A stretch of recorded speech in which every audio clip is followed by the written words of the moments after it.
সবাইকে সংবাদ এক নজরে স্বাগত। সঙ্গে আছি আমি আব্দুর রউফ। বাদফজর আমবায়নের মধ্য দিয়ে টঙ্গী তুরাগ তীরে শুরু হয়েছে ৫৮তম বিশ্ব ইজতেমার দ্বিতীয় পর্ব। এতে অংশ নিচ্ছেন তাবলিগ জামায়াতের মুরব্বী মাওলানা মোহাম্মদ সাদ কান্থনবীর অনুসারীরা। এ লক্ষ্যে বৃহস্পতিবার সকাল থেকেই সারা দেশের মুসল্লিরা ময়দানে জড়ো হতে থাকেন। প্রথম দিনে ইজতেমা ময়দানে এক মুসল্লির মৃত্যুর খবর পাওয়া গেছে।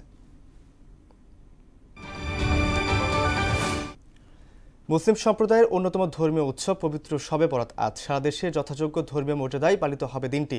হিজরি সালের শাবান মাসের ১৪ তারিখ দিবাগত রাতটি মুসলমানরা শবে বরাত বা সৌভাগ্যের রজনী হিসেবে পালন করে থাকেন। এ রাতটি লাইলাতুল বরাত হিসেবেও পরিচিত। দিনটি উপলক্ষে বাণী দিয়েছেন প্রধান উপদেষ্টা প্রফেসর মোহাম্মদ ইউনুস।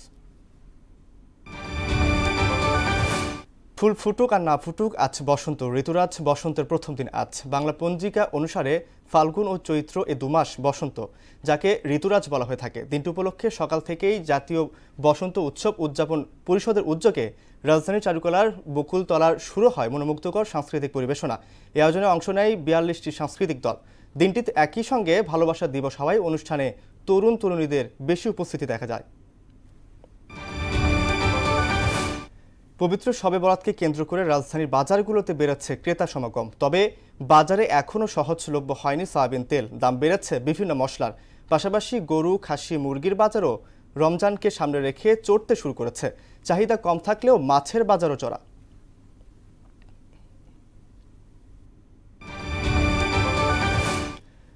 যুক্তরাষ্ট্রে সফররত ভারতীয় প্রধানমন্ত্রী নরেন্দ্র মোদীর সঙ্গে বৈঠক করেছেন মার্কিন প্রেসিডেন্ট ডোনাল্ড ট্রাম্প। বৈঠকে দুই দেশের মধ্যকার পারস্পরিক সমঝোতার ভিত্তিতে লাভজনক বাণিজ্য চুক্তি সম্পর্কে আলোচনা হয়েছে বলে জানিয়েছেন বিভিন্ন আন্তর্জাতিক গণমাধ্যম।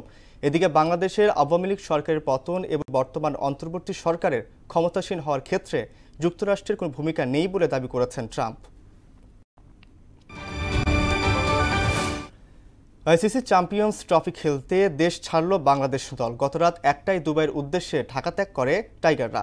সেখানে ১৭ তারিখ পাকিস্তান শাহিনসের বিপক্ষে একটি ওয়ার্ম আপ ম্যাচ খেলবে এবং ২০ তারিখ ভারতের বিপক্ষে ম্যাচ দিয়ে শুরু হবে বাংলাদেশের চ্যাম্পিয়ন্স ট্রফি মিশন। মূল স্কোয়াড ও কোচিং স্টাফদের পাশাপাশি দলের বাইরে থাকা দুই পেসার হাসান মাহমুদ এবং খালেদ আহমেদও দুবাইয়ের পথ ধরেছেন। এ ছিল সংবাদ এক নজরে সর্বশেষ খবর। সবার আগে জানতে মোহনার সাথেই থাকুন। এতক্ষণ সঙ্গে থাকার জন্য ধন্যবাদ সবাইকে।